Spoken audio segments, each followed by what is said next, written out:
Parabola हमें पता है कि जो हमने कल शेप बनाई थी, हमने कहा था कि क्वाड्रेटिक का ग्राफ हमेशा जो शेप लेता है, जिस फिगर में बनता है, उसको हम पैराबोला बोलते हैं ना। तो किसी भी पैराबोला के साथ एक पॉइंट एसोसिएटेड होता है, उसकी एक तरह से कह लो प्रॉपर्टी होती है, जिसको हम बोलते हैं वर्टेक्स। तो एक्चुअल डेफिनेशन तो मैं तुम्हें लिखवा नहीं रहा वर्टेक्स की क्या होती है, क्योंकि मैथ्स में पूरा चैप्टर है अपना पैराबोला, उसमें ढंग से बात करते हैं कि एक्सिस क्या होती है, वर्टेक्स क्या होता है, ये सब चीजें हल्का सा आइडिया देता हूँ, लेकिन हम डेफिनेशन थोड़ी अलग लिखेंगे। जो हमारे इस टाइम काम की है वो लिखेंगे, ताकि ज्यादा उसमें तुम्हारी दिक्कत ना पैदा हो जाए, कंफ्यूज ना हो जाओ।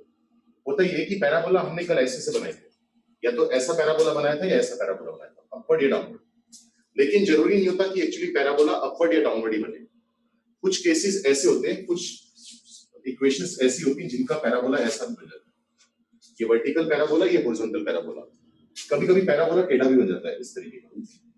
तो असल में वर्टेक्स क्या होता है? वर्टेक्स का मतलब ये होता है कि किसी भी पैराबोला के लिए एक एक्सिस होती है। एक्सिस का मतलब एक ऐसी लाइन होती है जिसके अबाउट हमारा कर्व सिमेट्रिक होगा। जैसा लेफ्ट में है वैसे ही राइट में होगा। मतलब अगर एक तरह से एक्सिस पर अगर तुम एक मिरर रख दो, एक शीशा रख दो, तो इस वाले पार्ट की इमेज ये आएगा और इसकी इमेज ये आएगा। ठीक है, तो ये जो एक्सिस ऑफ सिमेट्री है, ये पैराबोला को जहां पर कट करेगी, उस पॉइंट को असल में बोलते हैं वर्टेक्स। एक्चुअल डेफिनेशन ये होती है। जैसे मान लो ये पैराबोला है, इस पैराबोला में एक्सिस क्या होगी? ये वाली लाइन होगी। इस लाइन के ऊपर नीचे ग्राफ क्या है? सिमेट्रिक है। इसका मतलब ये लाइन जहां पर पैराबोला को कट करेगी, वो वाला पॉइंट होगा वर्टेक्स। लेकिन हमने ये पैराबोला भी पढ़ने नहीं, हमारे काम के नहीं है, इनकी इक्वेशन हम नहीं जानते अभी, और ना ही फिजिक्स में काम आती है। तो इसलिए मैं पैराबोला की, सॉरी, वर्टेक्स की एक सिंपल सी डेफिनेशन लिखवा रहा हूँ, जो सिर्फ इन दोनों के लिए सही है, इनके लिए सही नहीं है, या कह लो सही है भी लेकिन एक्यूरेट डेफिनेशन नहीं है। एक्यूरेट ये वाली होती है जो अभी बताई है।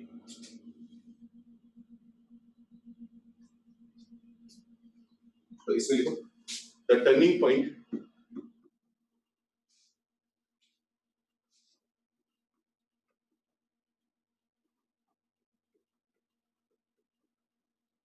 द पैराबोला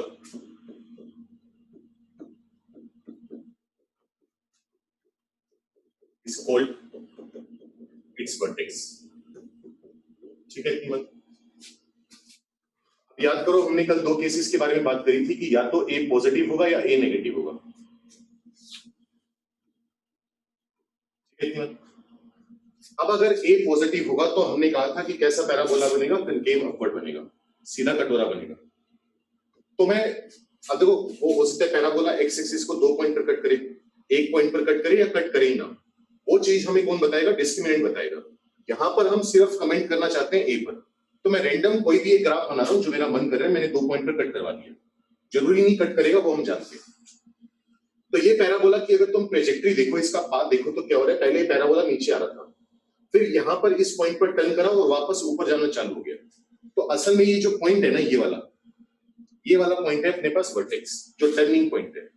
और तुम चेक करो, अगर एक्सिस बनाओगे तो वो एक्सिस ऐसी आएगी, इसके अबाउट ग्राफ सिमेट्रिक है, तो दोनों जहां पर इंटरसेक्ट करेंगे, जहां पर मीट करेंगे, वही पॉइंट वर्टेक्स है।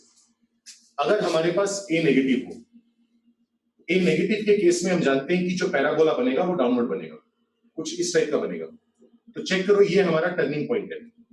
टर्निंग पॉइंट कैसे? क्योंकि पहले ग्राफ ऊपर जा रहा था, यहां पर टर्न किया और फिर नीचे आ गया। ठीक है, तो इसको बोलते हैं वर्टेक्स। अब पूरा का पूरा पैराबोला जो है वो हमने कार्टेशियन प्लेन में ड्रॉ किया हुआ है, एक्स वाई प्लेन में ड्रॉ किया हुआ है। एक्स वाई प्लेन में अगर तुम कोई भी पॉइंट लो तो उसके कुछ कोऑर्डिनेट्स होंगे। तो वर्टेक्स भी तो एक्स वाई प्लेन में है ना, इसके भी तो कुछ कोऑर्डिनेट्स होने चाहिए। तो असल में वर्टेक्स के जो कोऑर्डिनेट्स हम लिखते हैं, जो बताए जाते हैं, वो क्या आते हैं? -b/2a, -d/4a। इसको डिराइव करने का तरीका होता है, लेकिन वो मैथ्स का पार्ट हो गया, फिजिक्स का पार्ट नहीं है, तो फिलहाल हमारा चिंता का विषय नहीं। ध्यान देना, ये x, y पॉइंट लिखा हुआ है, ना कि इंटरवल लिखा हुआ है। इसको ओपन इंटरवल मत समझ लेना, ये कोऑर्डिनेट्स है। -b/2a x कोऑर्डिनेट है और -b/4a y कोऑर्डिनेट है। और ये वाला पॉइंट क्या है? वर्टेक्स b, और ये वाला पॉइंट क्या है? Vertex b। ठीक है, इतनी बात पहले इतना नोट करो, इसके बाद आगे बात करते हैं। फिलहाल तुम्हें इसके कोऑर्डिनेट सिर्फ याद करने, रट्टे मारने, कहां से आया कैसे आया वो हमारी चिंता का विषय नहीं है। मैं दोबारा बोल रहा हूं,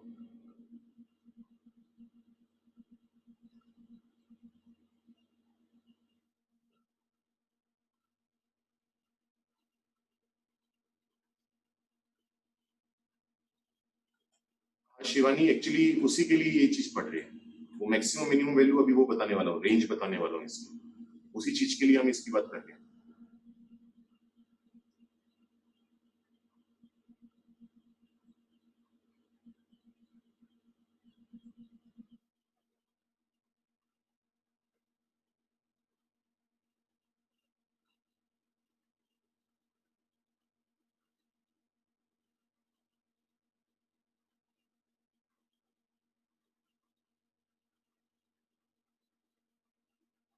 जल्दी से नोट करो, डन लिख के भेजो अगर नोट हो गया तो। आज का लेक्चर वैसे भी शायद थोड़ा छोटा ही है क्योंकि खत्म हो गया टॉपिक। नेक्स्ट वीक अपनी कैलकुलस करेंगे और बेसिक मैथ्स कंप्लीट हो जाएगा।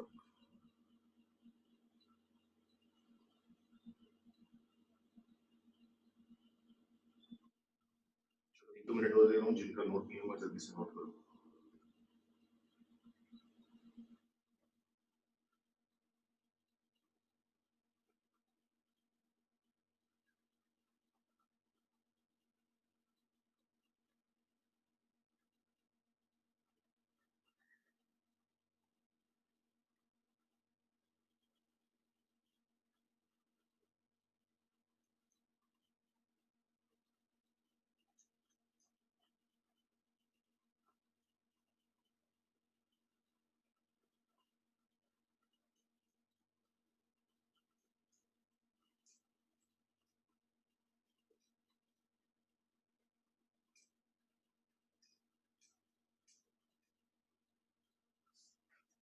इसके बाद हम बात करते हैं, तुम्हें याद होगा ट्रिग्नोमेट्री में हमने एक टॉपिक पढ़ा था, range of trigonometric functions. Range का मतलब मैंने तुम्हें बताया था कि एक ट्रिग्नोमेट्रिक एक्सप्रेशन है sin x cos x tan x, वो क्या क्या वैल्यू ले सकता है, उसके कलेक्शन को, उसके सेट को हम बोलते हैं रेंज। बेसिकली उसकी मिनिमम से मैक्सिमम वैल्यू तक का इंटरवल। हालांकि वो डेफिनेशन थोड़ी गलत है, लेकिन चलो अभी काम चल जाएगा, ठीक है। तो वैसे ही हम क्वाड्रेटिक पॉलिनोमियल्स की रेंज निकालना चाहते हैं कि उनकी रेंज आएगी क्या। तो नेक्स्ट जो टॉपिक है अपना, वो लास्ट टॉपिक जो है वो है रेंज ऑफ क्वाड्रेटिक पॉलिनोमियल।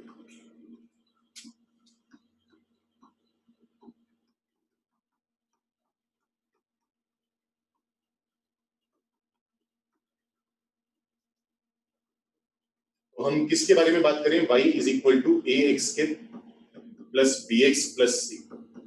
तो क्वाड्रेटिक जो जो वैल्यू अचीव कर सकता होगा, अगर उनको सबको इकट्ठा करके एक जगह सेट कर दें, एक जगह ग्रुप बना दें उनका, तो वो हमारे पास क्या कहलाएगा, उसका उसकी रेंज कहलाएगा। तो क्वाड्रेटिक पॉलिनोमियल जो जो वैल्यू ले सकता होगा वही वैल्यू तो y लेगा, क्योंकि y क्वाड्रेटिक के बराबर ही तो है। तो बेसिकली y की पॉसिबल वैल्यूज चाहिए। तो इसमें भी हम दो अलग अलग केस बनाते हैं। पहला केस हमारे पास ये होता है कि अगर a ग्रेटर देन 0 है तो क्या होगा। अगर a ग्रेटर देन 0 हो तो पॉलिनोमियल की रेंज आती है -b/4a से लेकर इंफिनिटी, ठीक है। इंफिनिटी पर हमेशा ओपन आता है, बताया था, और -b/4 पर क्या आएगा, क्लोज्ड आएगा। इसको समझने की कोशिश करो। रेंज का मतलब हमने क्या कहा, y की पॉसिबल वैल्यूज, y की मिनिमम वैल्यू से y की मैक्सिमम वैल्यू। तो a अगर पॉजिटिव है तो ग्राफ ये बनेगा ना।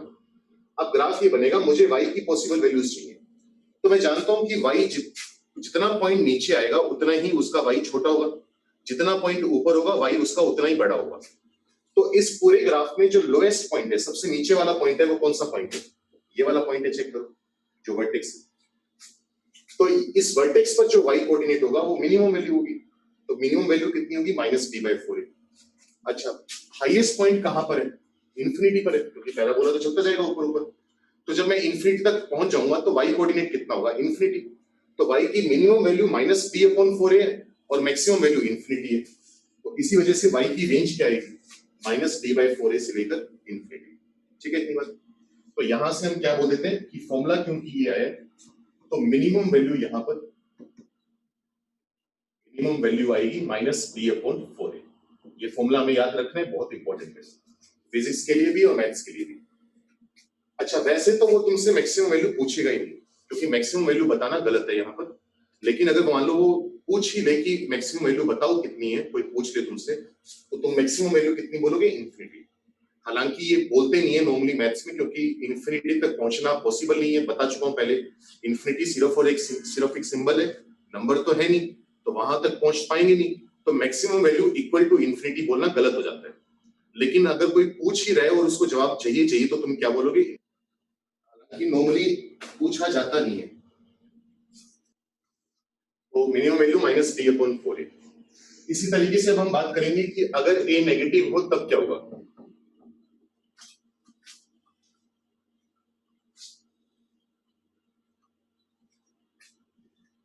If a is less than 0, अगर a लेस देन 0 हो, अब जो रेंज आती है वो आती है हमारे पास, इसका जो फॉर्मूला बनता है वो बनता है minus infinity upon minus infinity से लेकर माइनस डी अपॉन 4a। तो इसमें क्या था, माइनस डी बाई 4a से इंफिनिटी तक जाएगा, इसमें माइनस इंफिनिटी से माइनस डी बाई 4a आएगा। चेक करो कैसे आएगा। दोबारा हम क्या करना चाहते हैं, हम इसकी मिनिमम मैक्सिमम वैल्यू निकालना चाहते हैं अगर a नेगेटिव है तो अगर a नेगेटिव होगा तो इस पैराबोला का लोएस्ट पॉइंट कहां पर आएगा, माइनस इंफिनिटी पर जाकर सबसे नीचे आएगा ना, माइनस इंफिनिटी पर। तो मिनिमम वैल्यू कितनी आएगी, माइनस इंफिनिटी, और हाईएस्ट पॉइंट पर मैक्सिमम वैल्यू आएगी। हाईएस्ट पॉइंट ये, इसकी मैक्सिमम वैल्यू कितनी है, माइनस डी बाई 4a, क्योंकि वर्टेक्स के कोऑर्डिनेट्स तो सेम ही है ना, क्या है, माइनस डी बाई 4a। तो y की मिनिमम वैल्यू माइनस इंफिनिटी और maximum value minus D upon 4a, तो उस वजह से ये रेंज आ जाती है। इसका मतलब हमारे पास जो मैक्सिमम वैल्यू आएगी वो आएगी माइनस डी अपॉन 4a। तो ऐसा नहीं है कि minus D upon 4a minimum value भी है मैक्सिमम वैल्यू भी है, फॉर्मूला सेम है लेकिन चीजें अलग अलग है। अगर a पॉजिटिव होगा तो यहां से हमें मिनिमम वैल्यू मिलेगी इस फॉर्मूले से, अगर a नेगेटिव होगा तो इस फॉर्मूले से मुझे मैक्सिमम वैल्यू मिलेगी। तो डिपेंड करेगा कि a पॉजिटिव है या a नेगेटिव है, उसके अकॉर्डिंग हमें पता चलेगा कि मैक्सिमम वैल्यू मिलेगी या मिनिमम वैल्यू। ठीक है, जैसे क्वेश्चन करके देखते हैं इसको।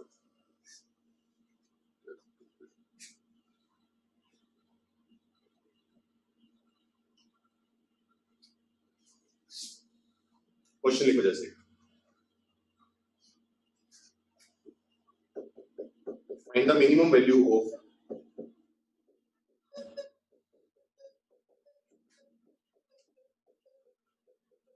y is equal to x के माइनस 4x प्लस 3। ये हमारे पास क्या क्वाड्रेटिक पॉलिनोमियल है, हमें इसकी मिनिमम वैल्यू फाइंड करनी है। ऑल्सो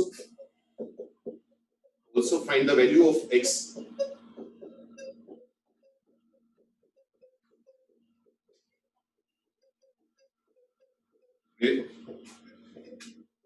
polynomial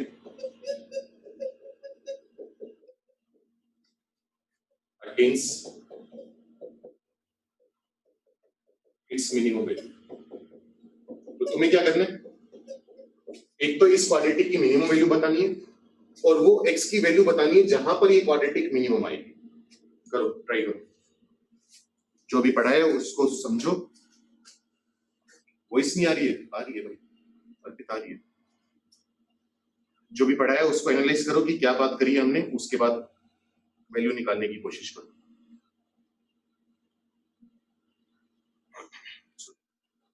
नहीं राहुल, माइनस हाफ नहीं आंसर, और ये भी बताना है कि y की वैल्यू बता रहे हो या x की वैल्यू, सिर्फ आंसर नहीं भेजना। हमें ये चेक करना है सबसे पहले तो x का जो कोफिशिएंट है वो क्या है, पॉजिटिव है या नेगेटिव है। तो मैं देख सकता हूं कि x का जो कोफिशिएंट है वो पॉजिटिव है क्योंकि 1 है। तो अगर x का कोफिशिएंट पॉजिटिव हो और हमसे मांगा जाए मिनिमम वैल्यू, तो हम क्या फॉर्मूला लगाएंगे, माइनस डी अपॉन 4a। तो y की जो मिनिमम वैल्यू आएगी वो आएगी माइनस डी अपॉन 4a। तो वैल्यू निकालनी आती है अपने को, माइनस d का मतलब क्या होगा, 4 का square 16 minus 4 into 1 into 3 divide में आएगा 4a, जिसमें a का मतलब 1 है। सिंप्लीफाई करेंगे तो ये आ जाएगा माइनस 1, मतलब y की मिनिमम वैल्यू माइनस 1 है। अब ठीक है, हमने आंसर तो निकाल लिया, लेकिन हमें इसका मतलब भी समझ में आना चाहिए कि हमने अचीव क्या करा, यहां से हम क्या कमेंट कर पाए। यहां से मुझे ये पता चला कि मैं x की कुछ भी वैल्यू पुट कर सकता हूँ, -2 -3 4 7 9 100 -100, जो तुम्हारा मन करे, √7। x की इनफाइनाइट वैल्यूज में पुट कर सकता हूँ, तो तुम x की सारी वैल्यूज पुट करते जाओ करते जाओ करते जाओ, y की भी इनफाइनाइट वैल्यूज आएंगी। उन सभी इनफाइनाइट वैल्यूज में से जो सबसे छोटी वैल्यू होगी वो -1 होगी। मतलब तुम यहां पर x की ऐसी कोई भी वैल्यू पुट नहीं कर सकते मतलब तुम कुछ भी कर लो, ऐसा हो ही नहीं सकता कि y -1 से छोटा आ जाए, y -1 के इक्वल या उससे बड़ा ही आएगा। अब वो कह रहे हैं कि ठीक है, y की मिनिमम वैल्यू -1 तो आ गई, वो बात तो ठीक है, लेकिन कौन सी x की वैल्यू पुट करने से आई होगी, मतलब मैं x की ऐसी क्या वैल्यू पुट करूं जिससे y मिनिमम आ जाए, तो उसको निकालने का तरीका क्या होगा। हम जानते हैं कि पॉइंट के कोऑर्डिनेट्स क्या है वर्टेक्स के, अगर y कोऑर्डिनेट -b/4a था तो उसी टाइम पर x कोऑर्डिनेट कितना था, -b/2a, तो x कोऑर्डिनेट निकालने का मतलब होगा -b/2a, b की वैल्यू -4 है तो -b 4 होगा अपॉन 2a, यानी 2 into 1, सोल्व करके आंसर आ गया 2। यहां पर मैं ये कतई नहीं कह रहा हूं कि x मिनिमम है, मैं ये कह रहा हूं कि x की वैल्यू 2 पुट करने से y मिनिमम आ जाएगा। चेक करके देखते हैं, मान लो मैं x की वैल्यू 2 पुट कर दूं तो y कितना आएगा, y आएगा 2 का स्क्वायर -4 into 2 प्लस 3, 2 का स्क्वायर 4 -8 प्लस 3, चेक करो आंसर कितना आ गया -1। तो मुझे पता लग रहा है कि x को 2 पुट करने से y -1 आ गया, और वही तो चाह रहे थे। तो y की मिनिमम वैल्यू है, लेकिन ये x की मिनिमम वैल्यू नहीं है, ये ध्यान रखो। x की ये वैल्यू पुट करने से y की मिनिमम वैल्यू आ रही है, ये बात अलग है। ठीक है, तो जरूरी नहीं होता कि x को मिनिमम पुट करें तभी y मिनिमम आएगा, या x को मैक्सिमम पुट करें तभी y मैक्सिमम आएगा, ऐसा कतई जरूरी नहीं होता। चलो एक आध क्वेश्चन और लिख लो, क्योंकि कंसेप्ट तो हो गया बस। फिजिक्स में थोड़ा यूज करना सिखा दूंगा कि फिजिक्स में कैसे यूज करते हैं। तो दो चार सवाल लिखो। Find the maximum value of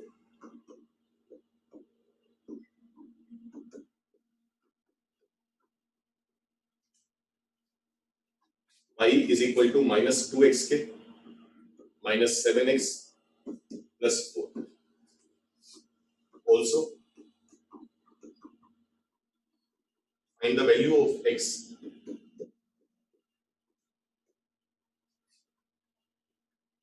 with a polynomial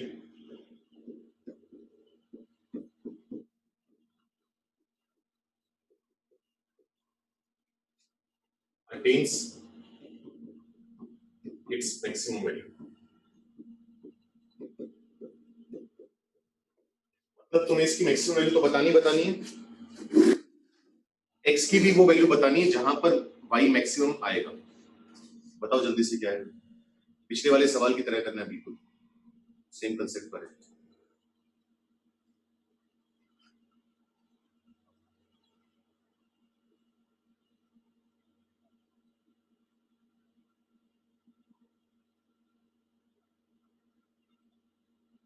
answer निकाल लो, मुझे भी नहीं पता, कुछ भी लिखा हुआ है। क्लियर नहीं है, क्या नहीं क्लियर यश, बताओ।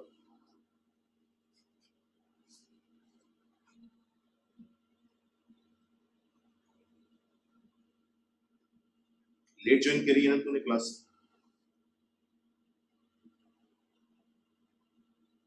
बच्चे बोर्ड क्लियर तो इसलिए नहीं होगा, नेटवर्क का इश्यू होगा, हमारे घर पे स्पीड कम आ रही होगी, ये यहाँ कम आ रही होगी सेंटर पे, उसका इलाज कुछ नहीं है, वो थोड़ा देर वेट करो, होपफुली क्लियर हो जाएगा। यश तो क्लियर कैसे नहीं है, अगर क्लास शुरू से किया तो क्लास में लेट आया है। 35 पे या 40 पे ज्वाइन करिए, तूने 45 पे ज्वाइन करिए, क्योंकि फॉर्मूला लिखा है वो पिछले क्वेश्चन में यूज करके दिखाया है, तो उस दिक्कत क्या आ रही है उसमें, ये बता। अब तो ये कह रहा है कि पिछले 25 मिनट का कुछ भी क्लियर नहीं है, तो भाई तो फिर डाउट क्यों नहीं पूछा तूने अभी तक। ये पिछला टॉपिक मैंने पढ़ाया, वो तेरे क्लियर हो गया, उसमें मैंने पूछा कि नोट करो, कोई डाउट है तो पूछ लो, तूने उसमें कोई डाउट नहीं पूछा। फिर मैंने कहा ये फॉर्मूले बताकर मैंने क्वेश्चन करवाया, तो उसमें डाउट नहीं पूछा। अब तो कह रहा है कि कोई क्लास क्लियर नहीं है।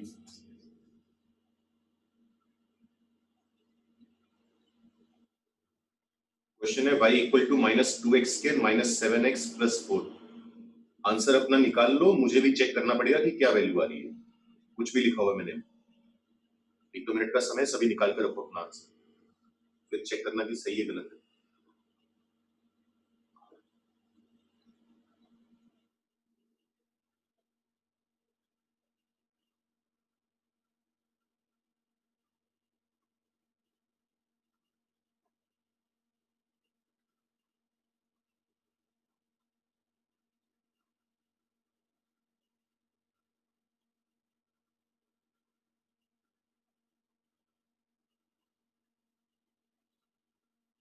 नहीं अश्वत, मैथ्स का लास्ट टॉपिक नहीं है, क्वाड्रेटिक में लास्ट टॉपिक है, उसके बाद कैलकुलस और बचा हुआ है, डिफरेंशिएशन और इंटीग्रेशन। ट्रिग्नोमेट्री के बाद या कह लो ट्रिग्नोमेट्री के साथ सबसे ज्यादा यूज होने वाले टॉपिक मैथ्स के जो फिजिक्स में यूज होते हैं। फिजिक्स में सबसे ज्यादा ये दो तीन टॉपिक होते हैं, कैलकुलस और ट्रिग्नोमेट्री। छुट्टी क्यों मैथ्स की? शिवानी अगर बायो की है तो हाँ फिर छुट्टी मैथ्स की, बस फिर बायो की क्लास अटेंड करनी होगी तुम्हें। नॉन मेडिकल वालों की चलेगी मैथ्स की क्लास, पर अभी नेक्स्ट वीक पूरा जाएगा उसमें कैलकुलस में। 2-3 लेक्चर डिफरेंशिएशन में लगेंगे, 2-3 लेक्चर इंटीग्रेशन में लगेंगे। मैं क्लास पढ़ाऊंगा, पूरे टाइम तक पढ़ाऊंगा, 5-1 मिनट जल्दी भले छोड़ दूं, कुछ क्वेश्चंस करवाऊंगा और फिजिक्स में यूज कैसे करते हैं सिर्फ वो बताऊंगा। जैसे स्ट्रेट लाइन का बताया था ना कि स्ट्रेट लाइन का फिजिक्स में कैसे यूज आएगा, ग्राफ वगैरह बनाने में, वो सब कुछ तो वही यहाँ पर करेंगे।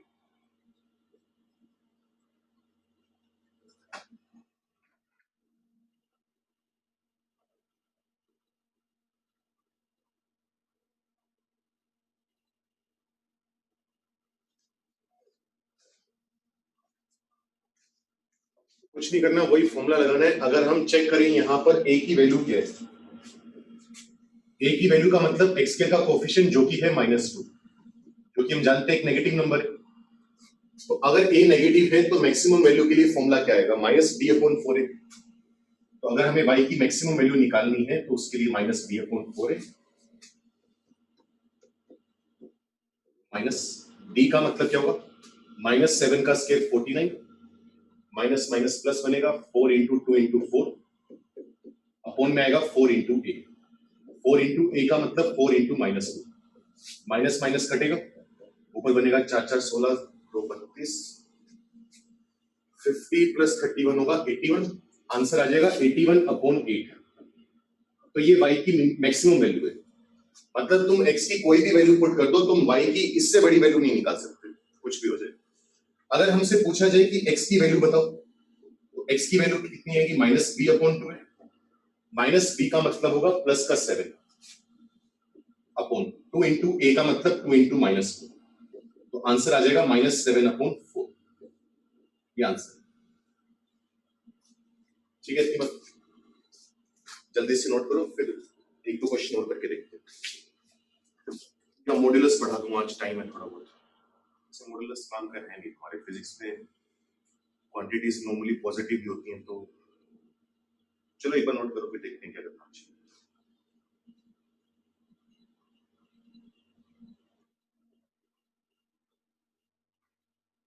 या इसी में एक सवाल और लिखो।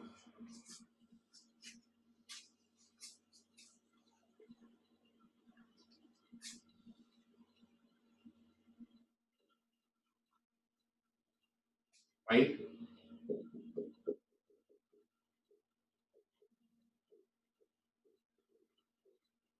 range of the quadratic polynomial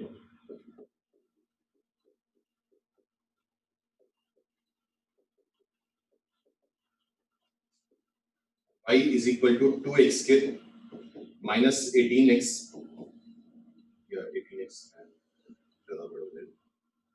2x square minus 5x minus 3। ये क्वाड्रेटिक पॉलिनोमियल है, तुम्हें इसकी रेंज बतानी है कि रेंज क्या आएगी इसकी, बताओ जल्दी से।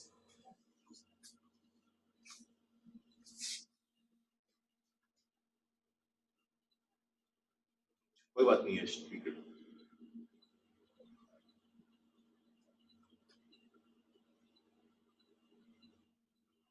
रेंज बताओ इस क्वाड्रेटिक की।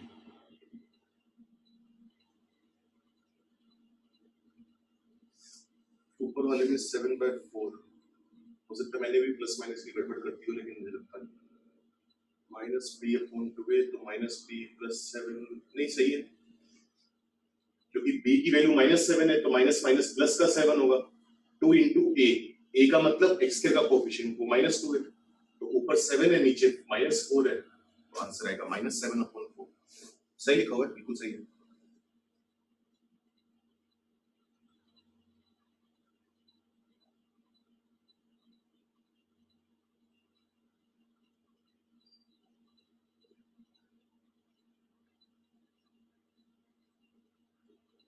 सर ऊपर वाले में बी स्क्वायर माइनस 4ac किया है आपने। हाँ शिवानी वही कर रहे हैं, डी यहाँ पर जो है ना वो डिस्क्रिमिनेंट ही है, जो कैपिटल डी लिखा हुआ है वो डिस्क्रिमिनेंट है, वही बी स्क्वायर माइनस 4ac।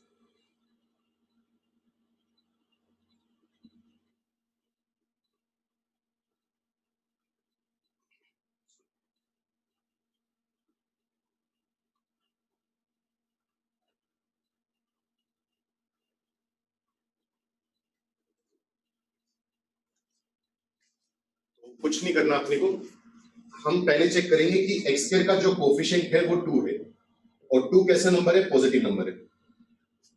तो अगर a पॉजिटिव होगा तो रेंज का फॉर्मूला क्या है, minus D by 4ac infinity.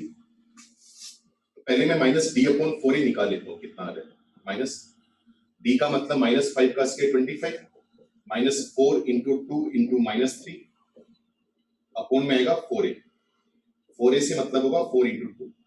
Solve करेंगे तो क्या आंसर आएगा, 4 3 12 2 24, ये आएगा माइनस का 49 अपॉन 8। तो माइनस डी अपॉन 4a की वैल्यू आ गई।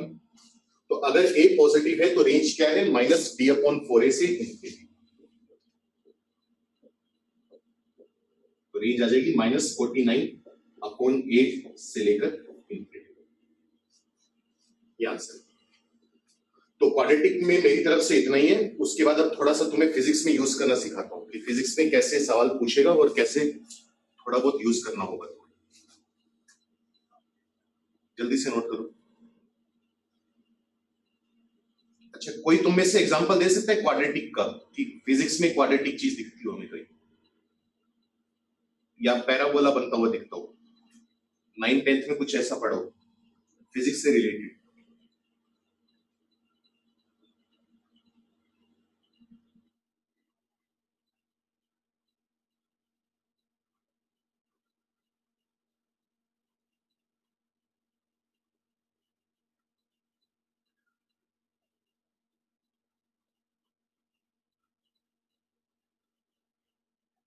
चलो फिर सवाल करते हैं।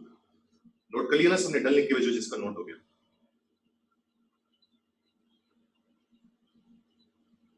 कोई काइनेमेटिक्स में पैराबोला टाइप के ग्राफ बनते हैं, जैसे क्वेश्चन देखो, फिजिक्स का question.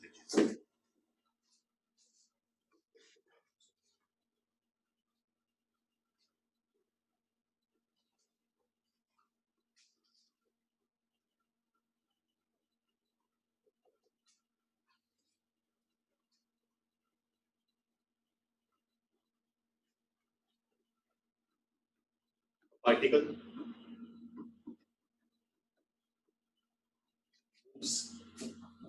in a straight line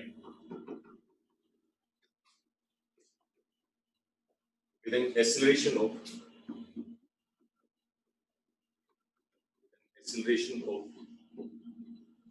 7 meter per second scale.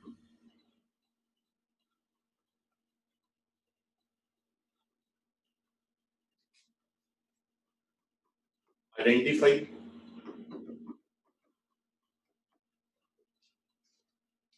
graph. Identify पता नहीं अभी फिजिक्स में कैसे लिखा होता है, लेकिन identify its ST ग्राफ। हमें बोल दिया गया कि पार्टिकल है वो उसकी कांस्टेंट एक्सेलरेशन से मूव कर रहा है, और उसकी एक्सेलरेशन है कितनी, 7 मीटर पर सेकंड स्केल। ये हमें दिया हुआ है, सिर्फ इतना दिया हुआ है। अब तुम्हें एसपी का ग्राफ आइडेंटिफाई करना है कि मैं 3-4 ग्राफ बनाऊंगा, कौन सा ग्राफ सही है। जैसे पहला है, यहां पर मैं टाइम को बना रहा हूं, यहां पर मैं एस को बना रहा हूं। एस सबको पता है डिस्प्लेसमेंट, तो एसटी का ग्राफ बना रहा हूं मैं।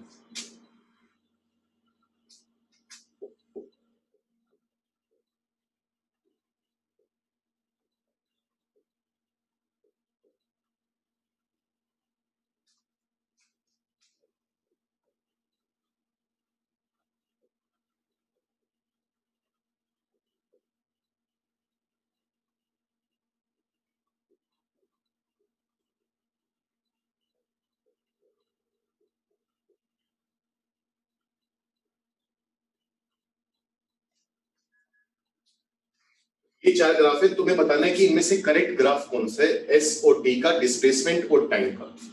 ठीक है इतनी बात। और तुम नोटिस करोगे कि कभी भी हमने वाई एक्सिस के लेफ्ट में ग्राफ नहीं बनाया, क्योंकि वाई एक्सिस के लेफ्ट में क्या हो जाएगा, टाइम नेगेटिव हो जाएगा, और टाइम कभी नेगेटिव हो नहीं सकता, एटलीस्ट जब तक टाइम मशीन ना बन जाए तब तक तो नहीं हो सकता। तब तक तो हम पॉजिटिव टाइम के बारे में ही बात करेंगे। बताओ इनमें से कौन सा ग्राफ करेक्ट है, एनालाइज करो जो तक हमने पढ़ा है और जो फिजिक्स के बारे में हम जानते हैं, दोनों चीजों। ठीक है अजय, बिल्कुल सही है। राहुल सही है।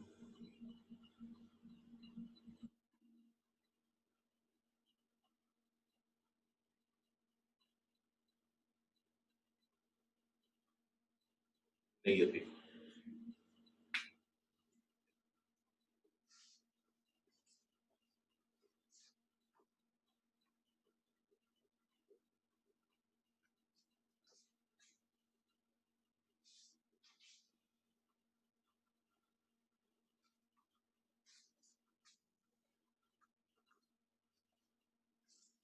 नहीं, हर्षवर्ध ये नहीं होगा। शिवानी लव सही है।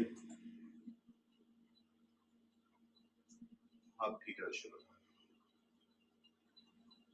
बताओ भाई, बाकी लोग भी बताओ। नहीं वैभव ये नहीं है, दोबारा सोच। एक ही ग्राफ सही है बस इनमें से। आर्यन सही है। कर लो, करना चाहो तो। मतलब मेरा मेन मुद्दा ये है कि मैंने मैथ्स के हिसाब से तो तुम्हें क्वाड्रेटिक बता दिया, तो जिस वजह से, जिस कारण से हम पढ़ रहे हैं कि ताकि फिजिक्स में मदद मिले, तो हल्का सा तुम्हें आइडिया देना चाह रहा हूँ कि फिजिक्स में कैसे यूज होगा, क्योंकि फिजिक्स में तुम उस टाइप के क्वेश्चन एक्सपेक्ट नहीं कर सकते जैसा एग्जैक्ट मैंने लिखा हुआ है। उसमें वो अलग शब्दों में पूछेगा सेम चीजें, या और अलग वेरिएबल के नाम देगा। वहां पर वेरिएबल आते हैं एसपी या फोर्स एक्सीलरेशन, ये सब कुछ। मैथ्स में हम काम करते हैं नॉर्मली एक्स और वाई में। गुरमीत सही है, लेकिन एहसास निशान तुम्हारा गलत है। चेक करो दोबारा।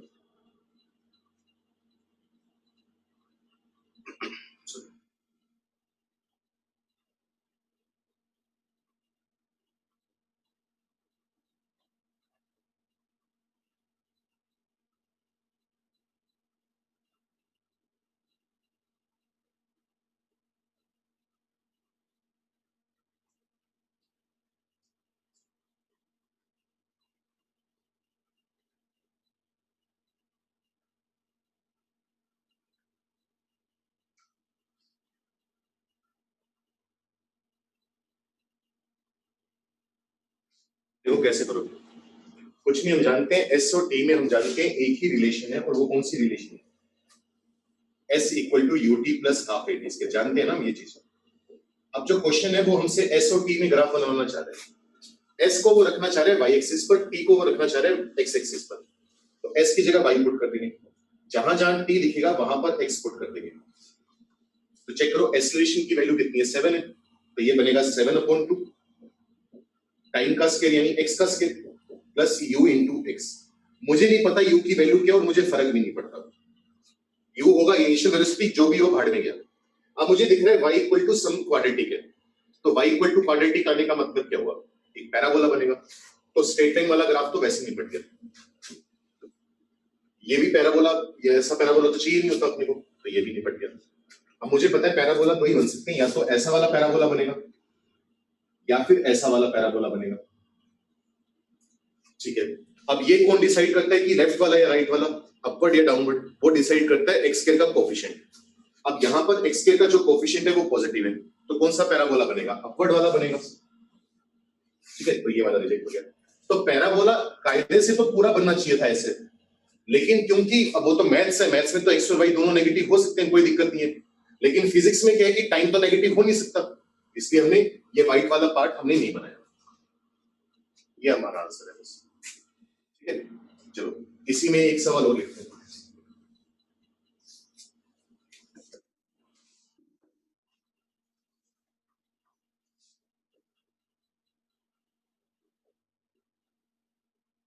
In the previous question,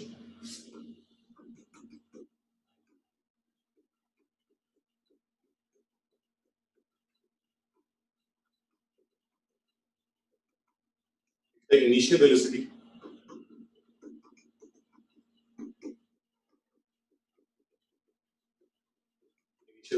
of the particle -3 metre पर सेकेंड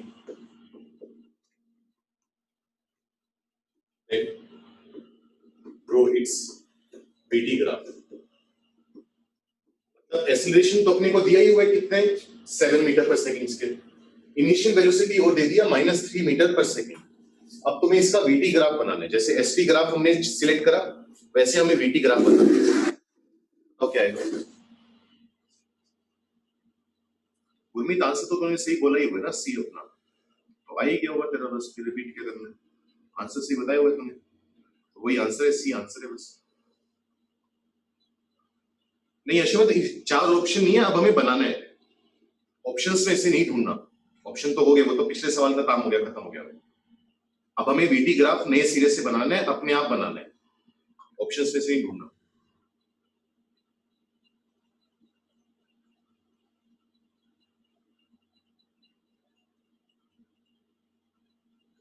करो 2-4 मिनट का समय, जल्दी से ट्राई करो।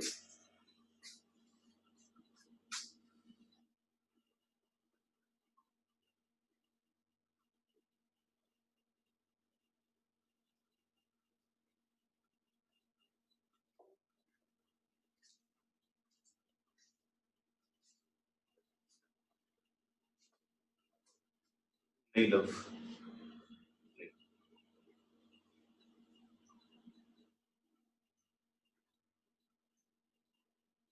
हाँ श्योर, स्ट्रेट लाइन नहीं बनेगी, एक बार बनाकर रख लो अपना आंसर, ऑब्वियसली तुम नहीं बता सकते, जब जिसका हो जाए वो डन लिख के भेजो, जिसको लगता है कि उसका बन गया, जब काफी लोगों का बन जाएगा तो मैं बोर्ड पर बना दूंगा, फिर चेक करना कि तुम्हारा सही था गलत। तो देखो कैसे करोगे, अब मुझे वीटी का ग्राफ बनाना है, तो मैं जानता हूं कि फिजिक्स में वी और टी में एक ही फॉर्मूला है और वो है v equal to u plus a, जानते हैं हम ये बात, ठीक है। अच्छा v तो जो है a का मतलब एक्सीलरेशन कितनी दी हुई है, 7 दी हुई है, तो यह जगह 70, और u का मतलब इनिशियल वेलोसिटी कितनी दी हुई है -3। अब मैं बनाना चाहता हूँ vt का ग्राफ, यहाँ पर टाइम, यहाँ पर v। अब ऐसा नहीं कि तुम्हें दोबारा बार बार x और y में डालना पड़ेगा, तुम्हें दिख रहा है कि v y एक्सिस है, t x एक्सिस है, तो y equal to mx plus c हो तो n क्या होता है, स्लोप होता है ना, तो इसका स्लोप कितना आएगा, 7 के इक्वल आएगा, जितनी एक्सीलरेशन है उतना ही स्लोप आएगा इसका।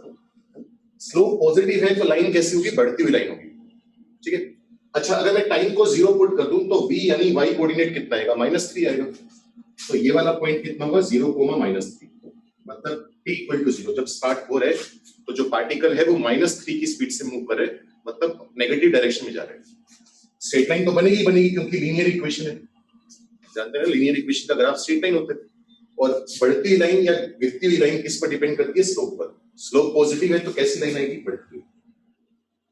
ये हमारे पास वीटी का ग्राफ, बस इस तरीके से फिजिक्स में यूज होगा, ठीक है। जो इक्वेशन दिख रही है लीनियर दिख रही है तो स्ट्रेट लाइन बना दो, क्वाड्रेटिक दिख रही है तो पैराबोला बना दो, उसमें भी फिर ये देखो कि अपवर्ड पैराबोला या डाउनवर्ड पैराबोला, इसमें ये देखो कि लाइन बढ़ती हुई होगी या कम होती होगी, कहां से स्टार्ट होगी, बस वो 2-3 बातें देखनी है अपने को, और बड़ी आसानी से हम ग्राफ बना सकते हैं अगर मैथ्स में एक बार बनाने आ गए अपने को। समझ में आया क्या किए, नोट करना चाहो तो नोट कर लो, तुम्हारी इच्छा है, मेरे हिसाब से कर लो, ठीक है। गुरमीत बहुत बढ़िया, ठीक है। अर्षवर्ध बहुत बढ़िया,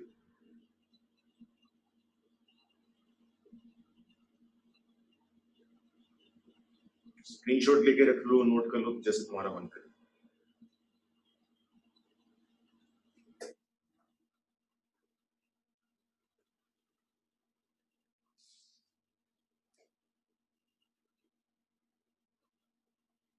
अगला सवाल लिखो, V और S में ग्राफ बनाकर दिखाओ कैसा बनेगा। V और S में वेलोसिटी और डिस्प्लेसमेंट में ग्राफ बनाकर दिखाओ, शेप कैसी होगी, और जितना एक्यूरेट हो सके उतना एक्यूरेट बनाना है। V और S का ग्राफ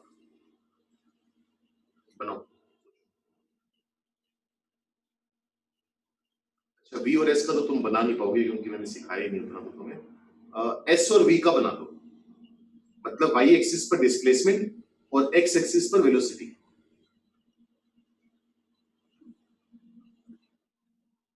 यहाँ पर डिस्प्लेसमेंट और यहाँ पर वेलोसिटी, इसका ग्राफ बना के देखो। तो ऐसा कौन सा फॉर्मूला होता है जिससे हम v और s को रिलेट करते हैं?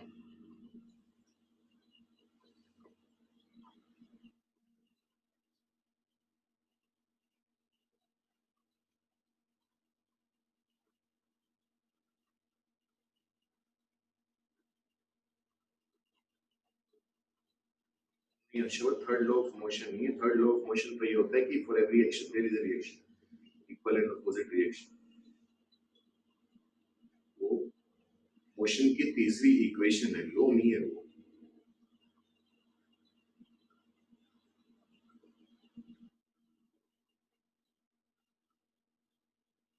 अलग चीज होती है, इक्वेशन अलग चीज होती है।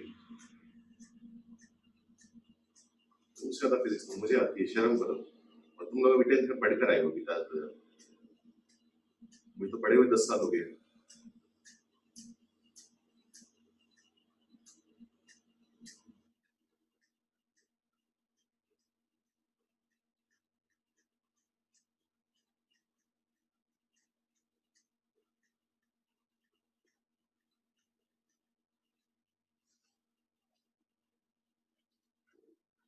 चेक करो क्या करेंगे। हम जानते हैं कि v और u में रिलेशन क्या होता है कि 2as equal to v square minus u square. Equation पढ़ते हैं। ऐसे रिलेशन की वैल्यू उसने दे रखी है 7, तो 2 इंटू a 14 आ जाएगा। 14s equal to v square minus u का स्क्वायर, माइनस 3 का स्क्वायर होगा 9। तो यहां से s की वैल्यू आ जाएगी 1/14 v स्क्वायर माइनस 9/14। हमें ग्राफ किसका बनाना है? डिस्प्लेसमेंट और वेलोसिटी का। ठीक है, सबसे पहले तो चेक करते हैं। अच्छा, वेलोसिटी तो पॉजिटिव नेगेटिव कुछ भी हो सकती है ना। तो अभी तक तो क्या हो रहा था कि टाइम अगर है तो हमें सिर्फ इधर ग्राफ बनाना था, क्योंकि टाइम हमेशा पॉजिटिव होता है। लेकिन वेलोसिटी और डिस्प्लेसमेंट पॉजिटिव नेगेटिव हो सकते हैं, वेक्टर क्वांटिटीज हैं, और वेक्टर तुम्हारा टॉपिक चल रहा है तो तुम्हें पता ही है पॉजिटिव और नेगेटिव दोनों हो सकते हैं, तो वो लिमिटेशन नहीं है। अच्छा ठीक है, पैराबोला बनेगा। पैराबोला कैसा बनेगा? अपवर्ड पैराबोला बनेगा। क्यों? क्योंकि v स्क्वायर का कोएफिशिएंट पॉजिटिव है। ठीक है, इतनी बात।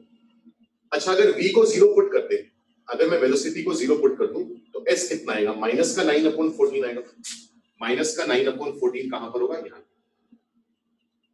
तो ये इस टाइप का पैराबोला बनेगा। ये होगा s और v का ग्राफ, डिस्प्लेसमेंट और वेलोसिटी का। तो इस ग्राफ को देखकर हमारा काफी फायदा भी हो जाता है।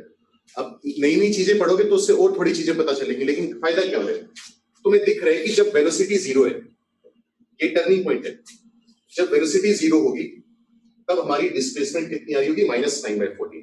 मतलब इनिशियल पोजीशन से वो 9/14 मीटर नेगेटिव डायरेक्शन में होगा। ठीक है, जैसे जैसे वेलोसिटी बढ़ेगी वैसे वैसे अब डिस्प्लेसमेंट बढ़ेगी। मतलब पार्टिकल मूव कैसे कर रहे हैं? पार्टिकल इस तरीके से मूव कर रहे हैं कि पहले वेलोसिटी लगातार कम होती जा रही थी, सॉरी वेलोसिटी पहले बढ़ रही थी लगातार, तो डिस्प्लेसमेंट क्या हुआ? धीरे धीरे कम होना चालू हुआ। एक टाइम आया से डिस्प्लेसमेंट कम होता गया और उसके बाद दोबारा बढ़ना चालू हो गया। ठीक है, ये कह रहे हैं। जैसे अगर मैं वैसे फिजिक्स में जाना नहीं चाह रहा, लेकिन फिर भी मान लो यहां पर ऑब्जर्वर खड़े, यहां पर मान लो तुम खड़े हो और तुमसे डिस्प्लेसमेंट देखी जा रही है। तो इस ग्राफ को देखकर मुझे क्या पता चलता है कि पहले क्या था? डिस्प्लेसमेंट बहुत कम ज्यादा था, मतलब बहुत ही दूर था, कोई इंफिनिटी पर था, और उस टाइम वेलोसिटी भी बहुत ज्यादा थी। अब धीरे धीरे पार्टिकल क्या आ रहे हैं? वापस पीछे की तरफ आ रहे हैं, ऑब्जर्वर की तरफ आ रहे हैं, क्योंकि वेलोसिटी क्या नेगेटिव है ना, सॉरी वेलोसिटी पॉजिटिव है, तो गलत बोल गया। समझ आ जाए तो ठीक है, नहीं तो पढ़ नहीं है, मैंने कभी बताया नहीं है इस तरह से। मैथ्स का पार्ट तो नहीं। यहाँ पर ऑब्जर्वर खड़े तो पार्टिकल पहले बहुत दूर था, डिस्प्लेसमेंट पॉजिटिव वेलोसिटी नेगेटिव पहले से ही हमारा पार्टिकल बहुत दूर था और काफी स्पीड से वो यहाँ आना चालू हुआ। यहाँ पर आते आते उसकी वेलोसिटी कितनी होगी? 0 होगी, मतलब सॉरी डिस्प्लेसमेंट 0 होगी। डिस्प्लेसमेंट 0 होने का मतलब ये पार्टिकल आता रहा, एक टाइम ऐसा आया जब ऑब्जर्वर को भी क्रॉस कर गया, थोड़ा और आगे निकल गया, फिर ये यहाँ पर जाकर रुक गया। धीरे धीरे इसकी स्पीड कम होती गई, धीरे धीरे स्पीड कम होती गई, एंड में डिस्प्लेसमेंट कितनी? -9/14। मतलब -9/14 मीटर तक जाकर ये पार्टिकल यहाँ पर जाकर रुक गया। फिर इसने क्या किया, इस तरफ फिर आया। अब इस तरफ वेलोसिटी क्या है, पॉजिटिव है, एक्स एक्सिस पॉजिटिव होते हैं ना, एक्स कोऑर्डिनेट, वेलोसिटी पॉजिटिव हुई, डिस्प्लेसमेंट दोबारा बढ़नी स्टार्ट हुई, मतलब यहां पर आकर वो रुका और फिर वापस मुड़ा और फिर कहां तक गया, इंफिनिटी तक। मतलब सिर्फ इस ग्राफ को देखकर हम ये बता सकते हैं कि पहले पार्टिकल इंफिनिटी पे था, बहुत दूर था, धीरे धीरे आता रहा आता रहा आता रहा, ऑब्जर्वर के पास आया, उसको क्रॉस करा, -9/14 मतलब 9/14 मीटर्स डिस्टेंस ट्रेवल करके आगे यहां पर रुका, फिर मुंडन चालू करा और फिर वहां पर वापस गया। ये पूरी कहानी हम सिर्फ एक ग्राफ से बता सकते हैं कि ये कहानी हो रही है यहां पर। तो ग्राफ्स का फायदा ये हो, कहानियां और भी बता सकते हैं इसके बारे में, कुछ और भी बातें बता सकते हैं, लेकिन वो फिजिक्स में तुम्हें पढ़ाएंगे।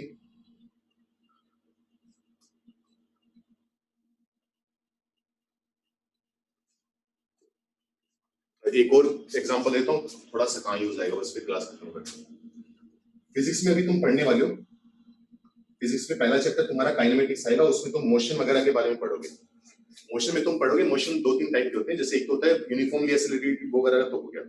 एक होता है मोशन एक स्ट्रेट लाइन में, जैसे ये मोशन जो था वो स्ट्रेट लाइन में था, पार्टिकल या तो लेफ्ट में जा सकता है या राइट में, वन डायमेंशनल था, ठीक है। लेकिन मान लो एज्यूम करो मैं एक बॉल है, वो बॉल फेंकता हूँ इस तरीके से, तो बॉल की जो ट्रेजेक्टरी होती है, मान लो तुम इस तरीके से बॉल फेंको, तो बॉल ऐसी तो है नहीं ना कि ऐसे जाएगी और ऐसे गिर जाएगी सीधा। तो बॉल का कभी भी कुछ भी थ्रो करके देखना, तो बॉल कैसे जाती है, बॉल किस तरीके से जाती है, ये वाली शेप बनाती है। तो ये जो शेप बनाती है ना, अगर जैसे मान लो तुम बॉल को फेंको और उसने जो पाथ बनाया, या मार्कर को फेंको उसने जो पाथ बनाया, वो जो पाथ बनता है वो पैराबोला बनता है। और अगर हमें पैराबोला की इक्वेशन पता होगी और उसके में काम करना आता होगा, तो हमारा काफी जीवन आसान हो जाएगा। तो वहां पर भी ये चीज मिलती है, जब 2 डायमेंशन में कोई बॉडी मूव करती है, अंडर ग्रेविटी मूव करती है, क्योंकि क्या होता है, अगर तुम बॉडी को थ्रो कर रहे हो, एक तो तुम्हारा फोर्स तो लगा ही लगा, जो तुमने इसको एक्सेलरेशन दी इस तरीके से, लेकिन साथ के साथ ग्रेविटी काम कर रही है, उसको नीचे खींचने की कोशिश कर रही है। तो पार्टिकल क्या होता है, धीरे धीरे ऊपर जाते हैं, अपनी मैक्सिमम हाइट अचीव करते हैं, और मैक्सिमम हाइट अचीव करके नीचे आना चालू रहते हैं। अब ये जो पॉइंट है, जो ये टर्निंग पॉइंट है, एक्चुअली ये क्या है, एक्चुअली ये वर्टेक्स का, ये पैराबोला का वर्टेक्स ही तो हुआ ना, उसका टर्निंग पॉइंट हुआ, तो वर्टेक्स से भी रिलेट हो गया। तुम इसके कोऑर्डिनेट्स बता सकते हो, इसके कोऑर्डिनेट्स क्या आएंगे, -b/2a, -b/4a। तो y कोऑर्डिनेट पता चल गया तुम्हें, तो तुम्हें ये पता चल गया कि पार्टिकल मैक्सिमम हाइट तक कितना जाएगा। मान लो तुम्हें सवाल दिया गया कि एक बॉल फेंकी हमने, वो बॉल की ट्रेजेक्टरी है, तो बॉल पहले कुछ देर तक ऊपर जाएगी, फिर नीचे आना चालू होगी, तो मैक्सिमम कहां तक ऊपर गई होगी, वो उसकी मैक्सिमम हाइट कितनी रही होगी ग्राउंड से, वो हम डायरेक्ट बता सकते हैं वर्टेक्स का y कोऑर्डिनेट। तो उन चीजों को रिलेट करके पढ़ने में कुछ कुछ मदद मिल जाती है मैथ्स की वजह से। बाकी आज के लिए इतना ही, ये सब चीजें तुम फिजिक्स में पढ़ोगे ऑब्वियसली, और थोड़ा और ढंग से पढ़ोगे, लेकिन मैथ्स वाला काम मैंने तुम्हें सिखा दिया। नेक्स्ट वीक से यानी मंडे से हम पढ़ेंगे डिफरेंशिएशन और इंटीग्रेशन, मतलब बेसिकली कैलकुलस। उनका मतलब क्या होता है, फॉर्मूले क्या है, वो सब बात, ठीक है।